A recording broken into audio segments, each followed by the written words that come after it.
auditeurs internautes de la radio-télévision Fadrissa. Bonjour, bonsoir, c'est à l'heure de votre première sortie du bulletin d'information pour cette journée.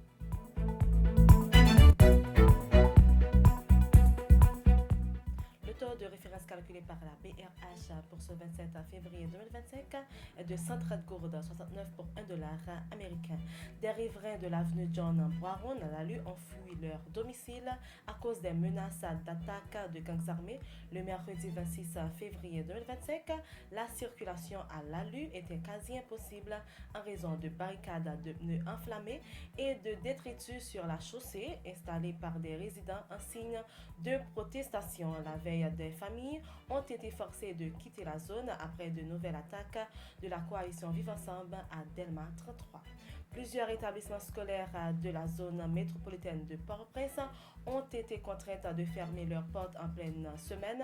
Selon les informations, cette décision survient alors qu'une vague de violence frappe plusieurs quartiers depuis le week-end écoulé. L'institution Saint-Louis de Gonzague a annoncé que ses portes resteront fermées jusqu'au 10 mars 2025 selon un avis adressé aux parents. La PNH est un marché lucratif où se disputent des contrats d'armes, de munitions et des fournitures. C'est qu'a fait savoir un conseiller présidentiel de transition. Selon lui, le problème qui existe avec le DG de la PNH, Ramon Ormil, c'est qu'il a rendu difficile l'attribution des marchés qui suscitent des tensions. Il nie tout conflit personnel avec le DG.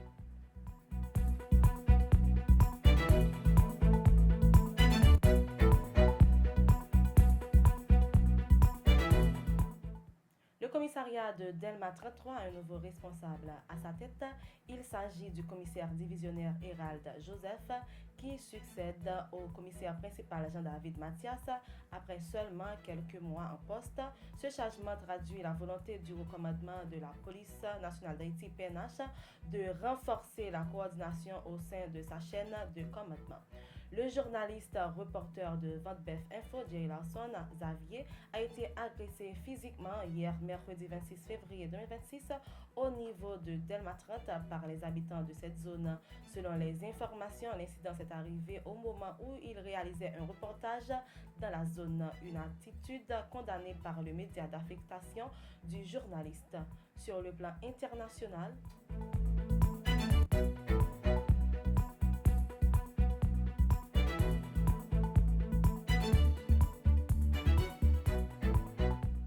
une mystérieuse maladie se propage rapidement dans le nord-ouest de la République démocratique du Congo, causant plus de 50 décès en moins d'un mois.